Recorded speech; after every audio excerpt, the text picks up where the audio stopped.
NIKOLAZULI, I give you the chance to talk with SOTUI.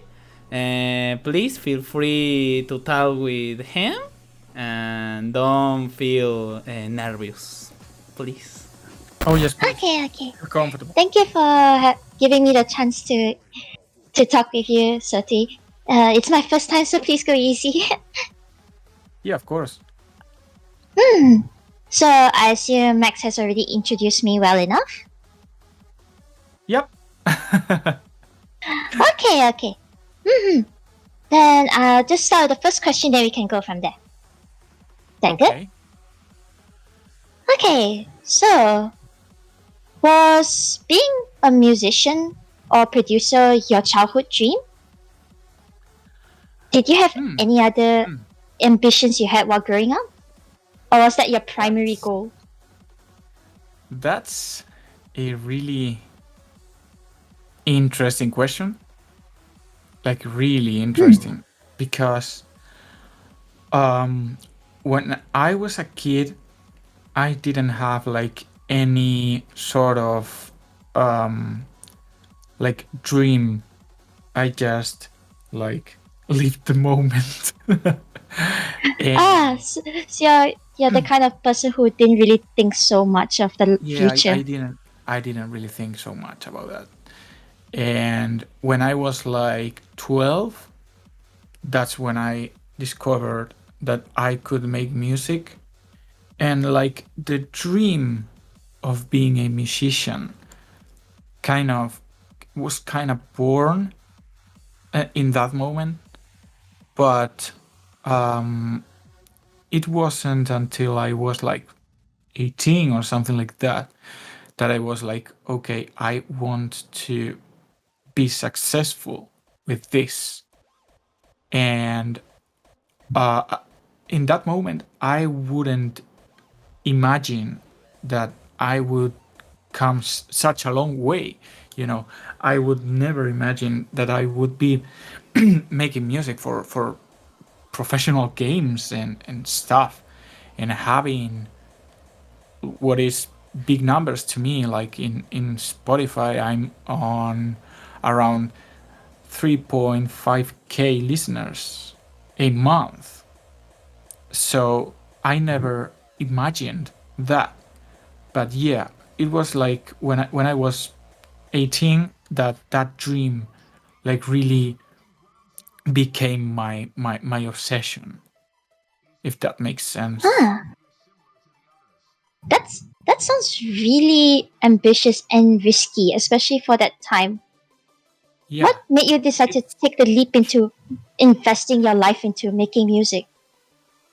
I'm someone who sometimes don't think so deeply about stuff. So I just thought that, and I took the decision, and I was like, yep, I'm going to be aiming to that. And that was basically it.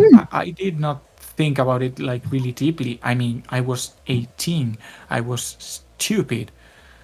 So, and now I think a lot about stuff.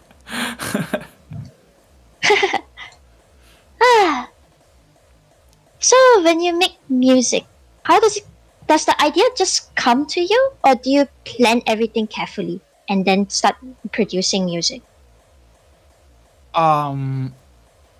Most of the times I do this thing where I know I want to make a song, but it's not, I can't force it. I can't just open Cubase and bam, a hit. No. So I kind of put myself in that mentality in which I know that I want to make a song. So it kind of like it's like a brainstorm in my head. So I start thinking about all this stuff. So I really put myself in that mindset, and ideas start to kind of get formed, and the song starts to be built in my head. And when I have like the main idea for the song, that's when I start actively composing it. And when I run out of ideas, I do the same. I close Cubase, and until the idea comes, I don't open it. So every idea that I use in a song, it's a good idea. That's a very interesting way of going about things. So it doesn't come instantly, but it builds up over time. Yeah. But like I trained myself into being able to do that in short amounts of time, so I can meet deadlines, basically.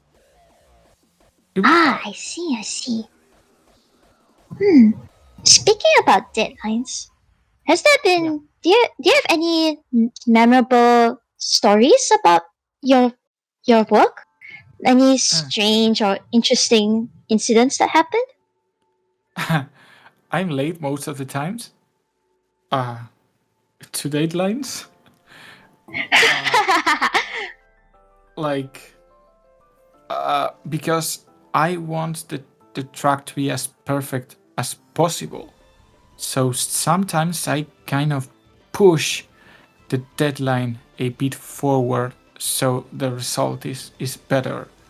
And in the beginning, it wasn't really easy to do it, but like I grew with this kind of reputation of doing this. So people, when I do it, people are like, oh yeah, that's how he does what he does, and that's what gives the results we want from him. So they are really understanding. And about any story about deadlines, I have one. It's not for a game, it's for Distorted Twins 3, the CD album that I make with Pocotan. Oh, So we were releasing it in M3 in Japan. I think it was in spring or something like that. I'm not sure. So we were 2 days away from the deadline, and the deadline was a hard deadline because that was the time needed to send all the music to the factory, so the CDs get printed and distributed. Sent to Bogota, so he could take them to the convention. And we have a problem with one of the collaboration I was doing. I'm not going to say the name because it wouldn't be professional, but that person didn't like the mastering of the song I had with them. So I basically spent all the night on the phone searching for someone who could master the song like at night for me and do it like within 1 hour. And the fun fact, which is not really fun, is that night was my girlfriend birthday. So we were out and we were in bars and drinking stuff, and I was compulsory in my phone trying to get that stuff through, and I finally found someone. I paid him 50 euros, which is around $55, and then I sent the master to the guy, and he said he didn't like it. So I had to find another person to master it for me that night. So in the end, the we had to change factory. We were going to print it in a Tokyo factory, but we had to move to a Korean factory because they could make them faster. So the CDs arrived like 1 hour before the convention started, something like that. It was really stressful. Like, I was so stressed. It was insane. Even I'm getting secondhand stress listening to that story. It was hard. The lengths artists go for perfectionism, huh? Yeah, well, I have my own opinion on if that person was perfectionist or just didn't know what he wanted, but you know, I try to be positive. Yeah. Well, what's done is done, right? Yep. And the CD was cool, so I'm okay. That's nice to hear. Speaking of your songs, what do you think of your fans and those who listen to them? Well, first of all, if anyone enjoys my music and feels that they call themselves my fan or my supporter or my follower, I love that person because what I do is so personal to me. Like, my music is really, really personal. So if someone likes it as much as for following me or buying a CD or buying a t-shirt or stuff like that, I really care about that. I really love everyone who follows me and who enjoys me. My music, I mean. Enjoying me. Oh my god. So my thoughts about my fans, more exactly, they are really nice. Really nice people, really supportive people, kind. They are really understanding, and they are really open-minded to anything I make. So if I change the way I make music, they will try and enjoy it, and that's really positive to me. I mean, I think it's really, really cool. Then how about those who would consider themselves your critics? Like those who say it's not that good or this could be better and stuff like that. Oh, well, I mean, if someone says it could be better, yeah, definitely it could be better. Like, every time I make a song, it could be better. Yeah. Can I make it better? No. Will I be able to make it better in the future? Maybe. But I differentiate between critics and haters. Criticizing is something that I really think it's really positive. It's like it helps you grow, even if the critique itself is negative. You can learn from it. On the other hand, there's the people who say, I mean, that I'm a bad person, that I am a vain guy, or that I don't care about the fans, or that I don't know, I use others to get money, or I've seen a lot of lies being said about me on the internet.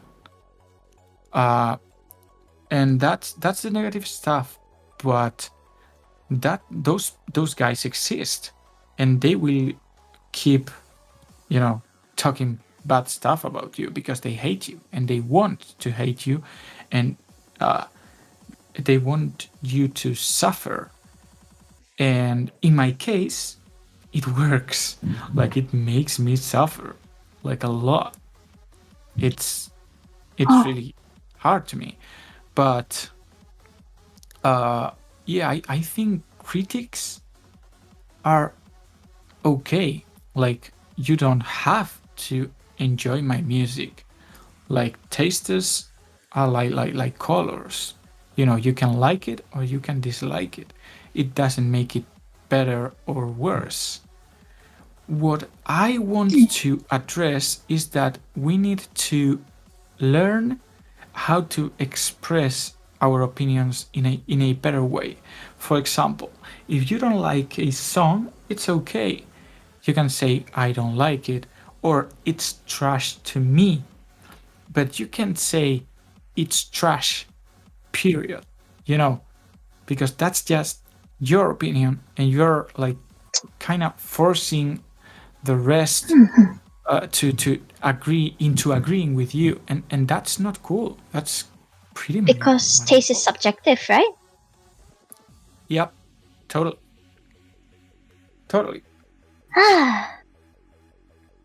So where would you draw the line between a critic and a hater? Well, it's just the intention. So it's in the intention, huh? Yeah, the hater wants to damage you, wants to hurt you. And the critic just has an opinion, just doesn't like what you do. And that's okay.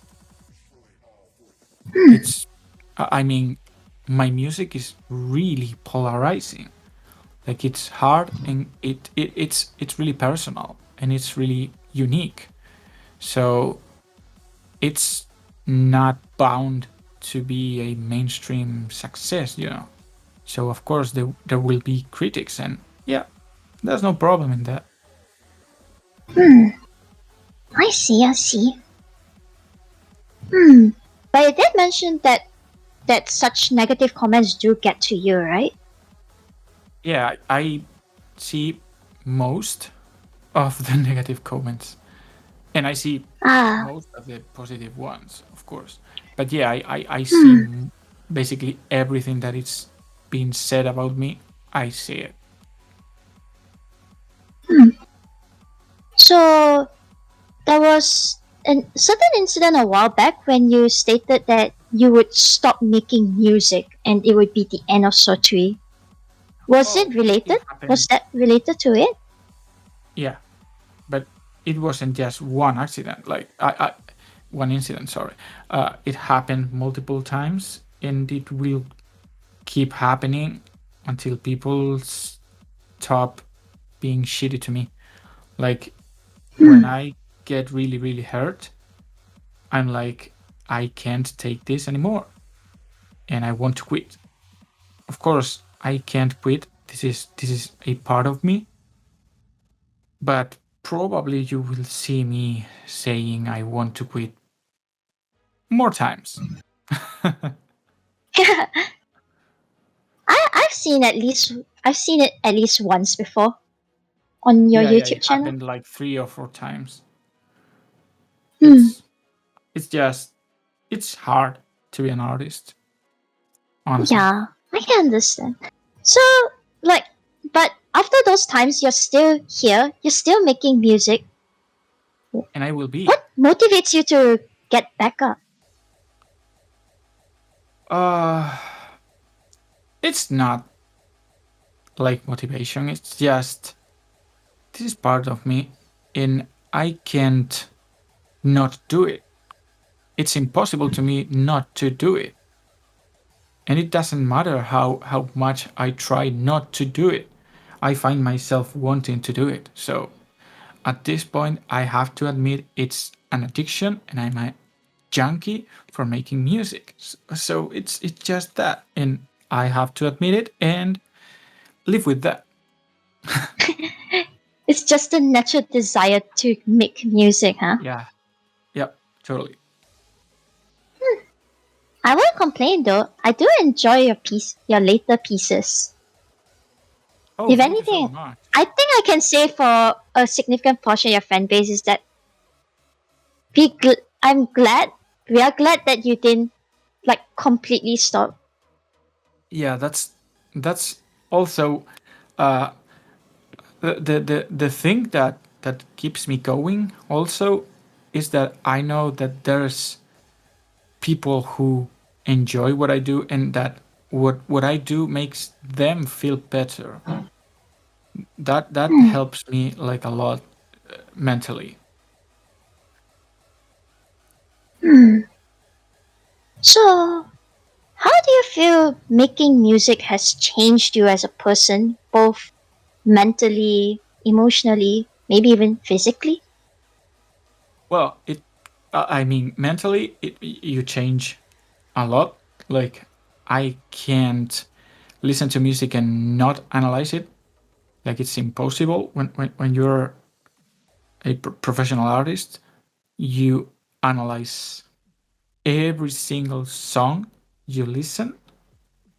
You can just listen to it and that's all. You're like, whoa, that snare is cool. That mix down wasn't so good. I would use this synth here, or you know, um, mentally, honestly, it makes you tougher, but because you have to suffer in order to keep doing this. So it makes you tougher, it makes you stronger. And physically, I mean, it did nothing. I'm like, I'm back at exercising after depression because, like, I wasn't able to exercise and I got pretty fat. Like, I was pretty strong. So, when you're pretty strong and you don't exercise for a long time, you get pretty fat. So now I'm, yeah, so now I'm concentrating on burning all that fat while keep doing stuff, but it has nothing in common with music. It's just, well, I mean, it's about being healthy. I have to keep myself healthy so I can keep making music. So yeah, it's related in that sense. So, music production hasn't affected you physically at all. No, I see. And how about emotionally? well, yeah, emotionally, you, um, or at least me, I found a emotional release valve in music. So sometimes, like every time you hear a good song from me, that you think, wow, that's good. Yeah, that has feeling in it. Like I did it while I was feeling in a certain way because I yeah, I use music as kind of therapy to feel better when I'm not feeling better at all. And um, I listen to music every day. Like there's not a single day in the last 20 years that I didn't listen at least to one or two songs. So it's a part of me. So yeah, mentally it makes a difference. Hmm. So when you make music, would you say you're making it more for yourself or more for your fans? Or is it equal amount of both? Uh that's a really good question that I had to ask myself lately. And the conclusion is that I do it 50-50. Like I do it because I want to do it, but I also do it for the people who are waiting for me to make more stuff so they can enjoy it. Oh. So you would say that your music has as much as an effect on you as it does on others. Yeah, it works both ways. Yeah. Totally. That's an interesting perspective. Hmm. So, so as a music producer, what advice would you give for those who want to pursue a similar path in life? Or any artistic Well, career for that sense? first of all, if you want to, you have to be really sure that you want to pursue this path, because it's a tough thing. Like, a musical career is something that is not for everyone, because you have to get really strong mentally, and you will probably struggle with your mental health. You will find yourself thinking, "Well, I'm surrounded by snakes who just want a piece of the cake." You will find yourself thinking that you can trust someone, and it turns out that person was making money off you. So my advice would be, keep your feet on the ground, and trust, like, be really careful who you trust in, and be ready to protect yourself as fast as possible, and also learn how to take criticism and feedback in a way that is like can be positive for your music to evolve.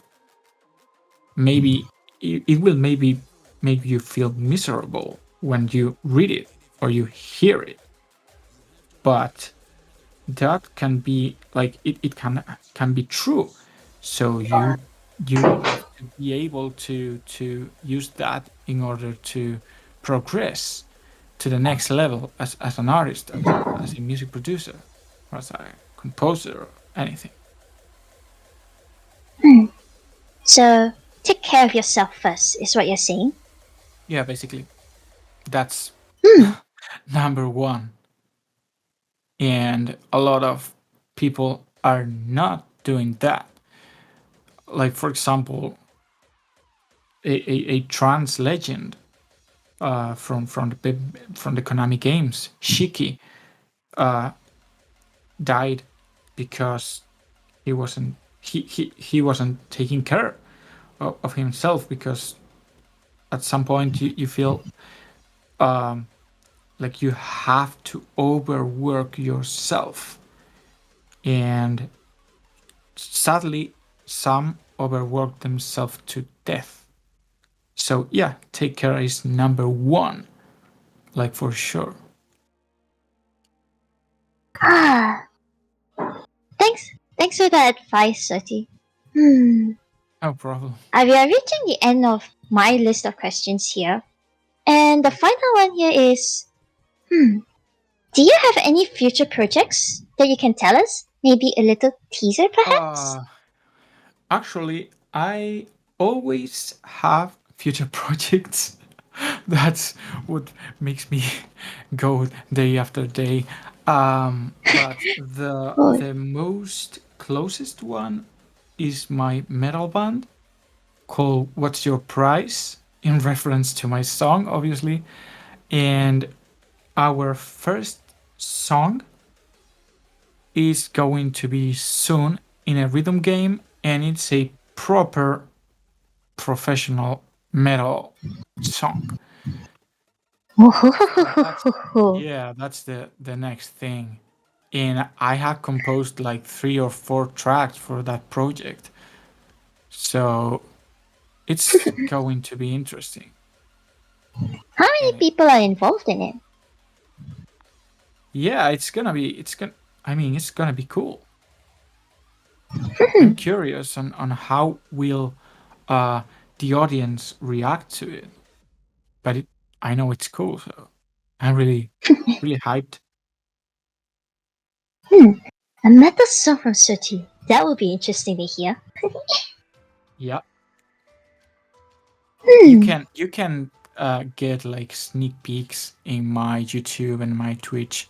I streamed some recording and composing sessions, which is pretty boring because it's me trying stuff here and there until it sticks. But it's basically composing the whole song, so it can be interesting. I look forward to it then. Cool. Thank you for your time, SOTUI. No problem. Hmm. I really enjoy participating in stuff like this. It was really enjoyable talking with you too. I was a bit nervous coming to this, but you really relieved my fears.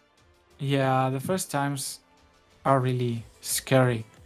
Like even for me, the first times I participated in an interview or live stream or stuff like that, I was really nervous because you realize you're gonna be judged by the people who listens to it. But you get used. You really get used to it. And if the people you're interacting with make you feel comfortable, it's a really enjoyable experience. Yeah, the people here are nice. I found that out too. Yeah, Thanks totally. again. And back to you, Max. Muchas gracias, SOTUI. La verdad es de que muy agradecido de que te pasaras por aquí. Oh, NIKOLAZULI, say goodbye to SOTUI. Bye, SOTUI. See you later, and thank you so much for being so kind. And you did really well. Yeah.